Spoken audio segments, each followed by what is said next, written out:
On this week's show, we discuss Joel Embiid's frustration with his new role. Kevin Durant calls the environment around LeBron James toxic. We break down the relationship between Lowry and Raptors GM Masai Ujiri. And we go into the details of the curious case of Markelle Fultz's injury. It's about to get poppin'.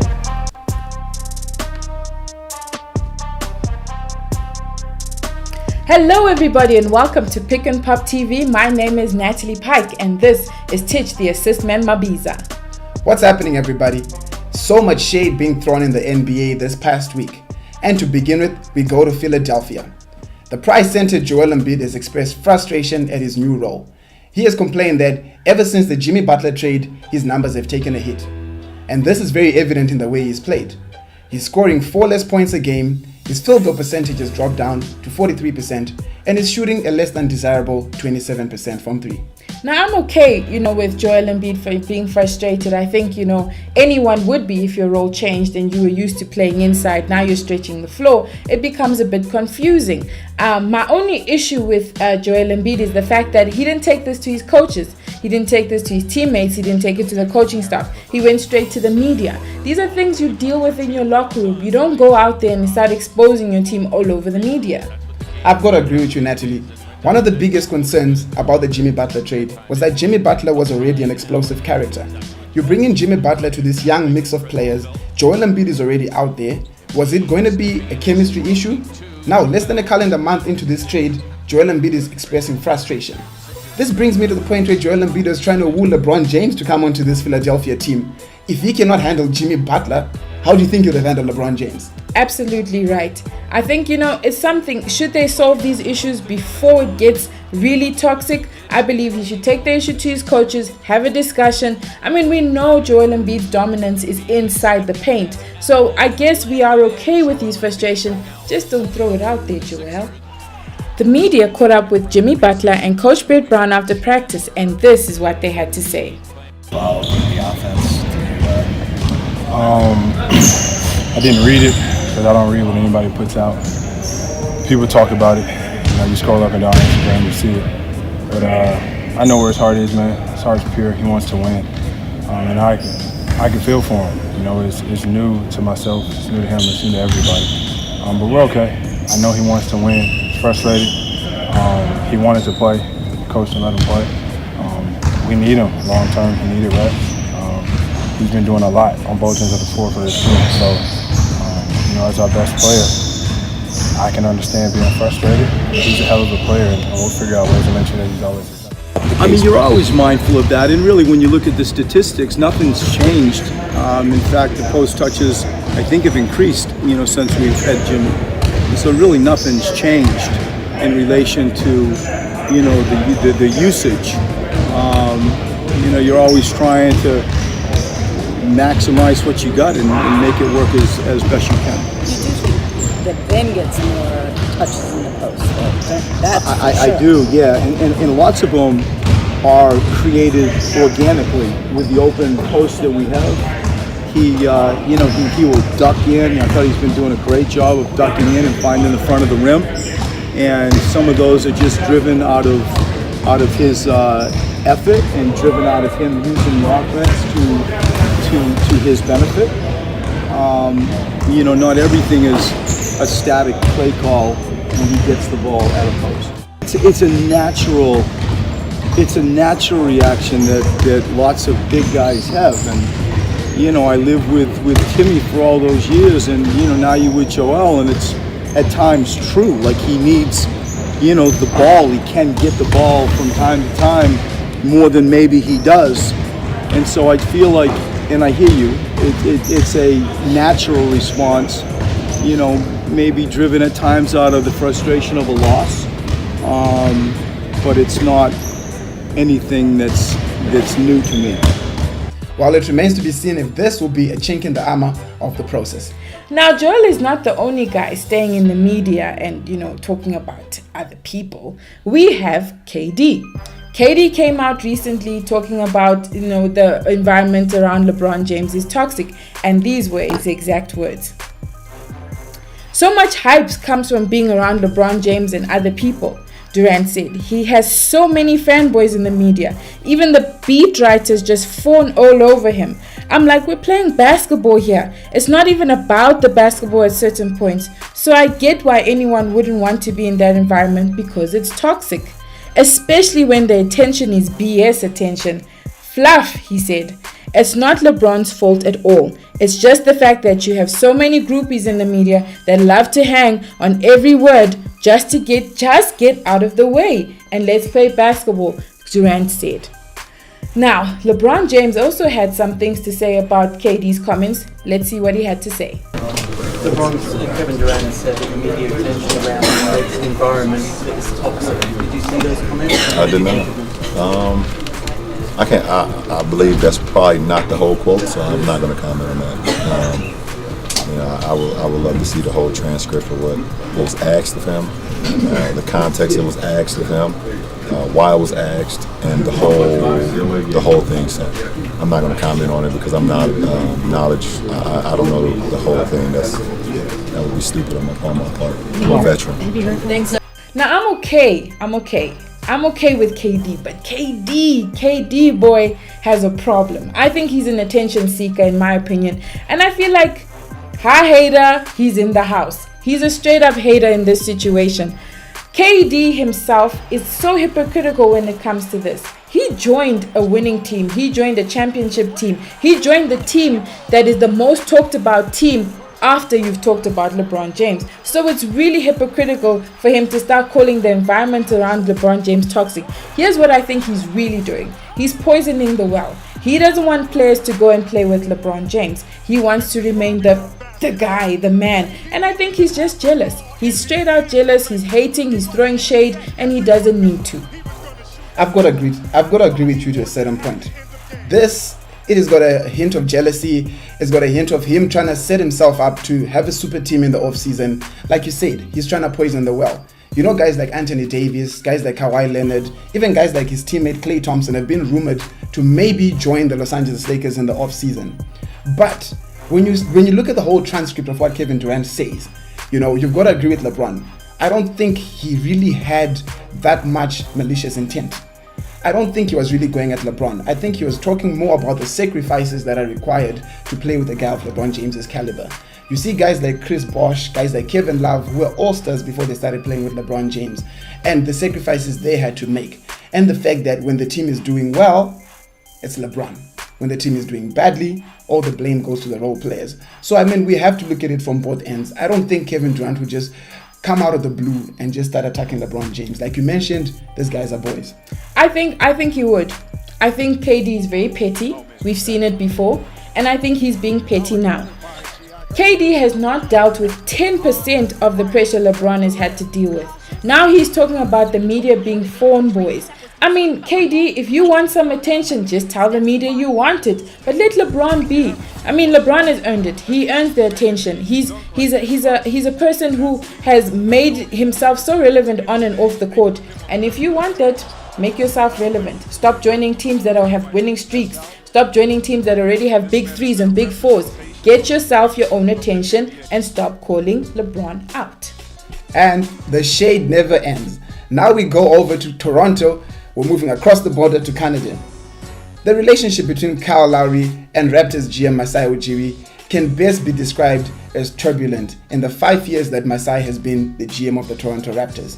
Now recently, in an interview with Rachel Nichols, Kyle Lowry had some things to say about his relationship with Masai Ujiri. How would you define your relationship with Masai Ujiri right now? He's the president of basketball operations, and that's it. For me, I come out here and do my job. That's an answer that leaves a lot of room for interpretation. He does his job, I do my job, right? That's what you do. That's where you guys stand. That's where we stand. Later on in the week, on the Wednesday night, Masai Ujiri had a chance to sit down with Rachel Nichols and Tracy McGrady, and this is what he had to say. Kyle Lowry is always mad at me every year. Every year he's always mad at me, but I understand what happened with DeMar. Like there are two things in this business that are tough, and Tracy was part of one when a player leaves. Kawhi left, and then when a player gets traded. Those two things are tough, and in our position we have to do them, and we have to deal with them. And in a trade, it's tough to communicate with players in that manner. Right. You have to communicate with agents, and I can't go and say, oh, you're going to get traded or you don't get traded and all of that. And honestly, we had done something. The definition of insanity is doing something over and over again. You guys would have been on the jump talking about us the same exact way. So we have to change. We have to be better. Yes. We have to be better. We have to win. The game is all about winning and treating people, I think, the right way. And honestly, I don't know if there's, God bless DeMar, what I did wrong was trade him. Yes, that's what I did wrong, if it's wrong, we traded players, but nothing else I didn't, there's nothing else, So, Natalie, I have no issue with players being authentic when they're talking to the media. Kyle Lowry seems to have taken this very personally. He's been extremely authentic. From when they were in USA camp, he's been really short with the media. He almost looks and sounds like Greg Popovich when he's talking to the media. But I don't think, we should make such a big deal about this. These guys are not teammates. This is a member of the front office. This is Kyle Lowry, your star point guard. If he has a business relationship with the GM, then so be it. They don't have to be best buddies. All they need to do is work together to have a winning team. I don't know what you think about that. Tich, just thinking about it and all these topics we've been talking about, I think we should have just worn shades. There is so much shade going on in the NBA right now, but it's fine. Kyle Lowry, I think, I don't think he was as offensive as people are, calling him to be offensive. I mean, he was straight up, and if we watch the video, he just says, listen, it's a job. I'm here to do my job. He's here to do his job. And I mean, if you talk about Masai Ujiri as well, he met the whole thing with a smile. He's saying, Kyle's always mad at me, and at the end of the day, though, I mean, if we really had to get deep into it, which we won't today, DeMar DeRozan was Kyle Lowry's best friend. You want to play with your best friend, and maybe there were some underlying factors that came in that affected Kyle, but I don't think there needs to be so much shade being thrown, But, then again, I love how Masai Ujiri handled the situation. He understands his player. He says, listen, we've been dealing with Kyle for a long time. And maybe the reason why he dealt with it so nicely is because they were celebrating Mandela. He had the 100-year event for, his Mandela Foundation.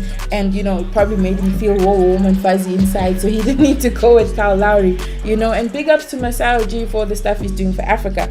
But where this comes in, do you think that this will affect the team in the long run? Absolutely not.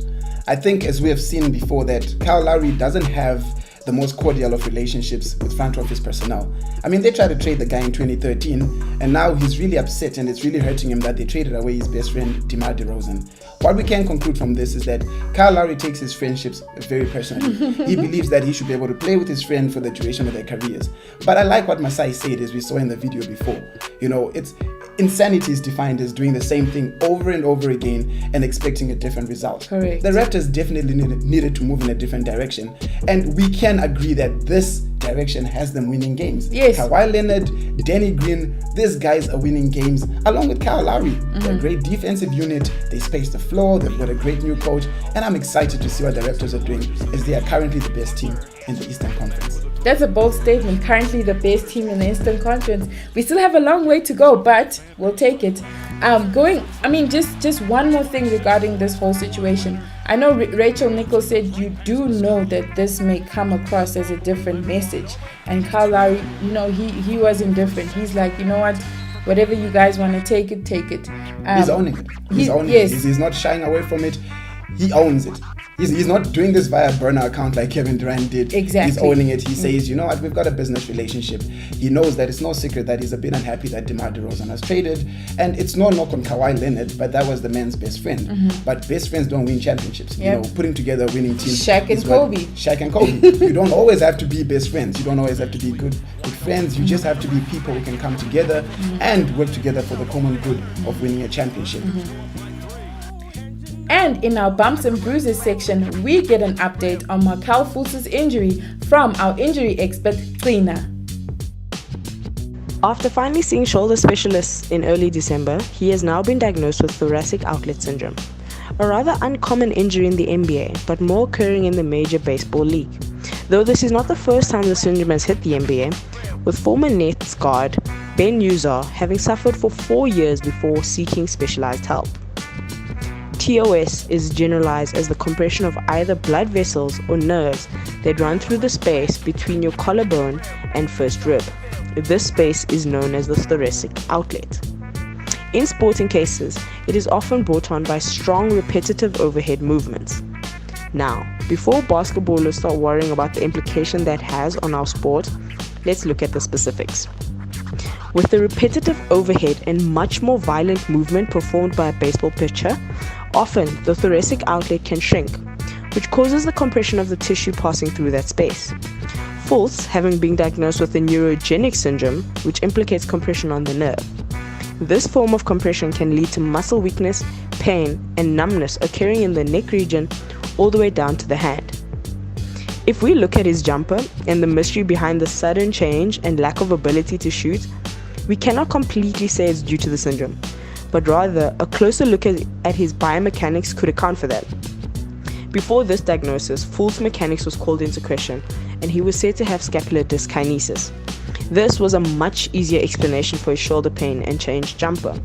Though, with new light shed on his condition, we can go back and say he might have changed his shot to compensate for the occurring symptoms brought on by the syndrome. So, where does this leave him? Recovery time.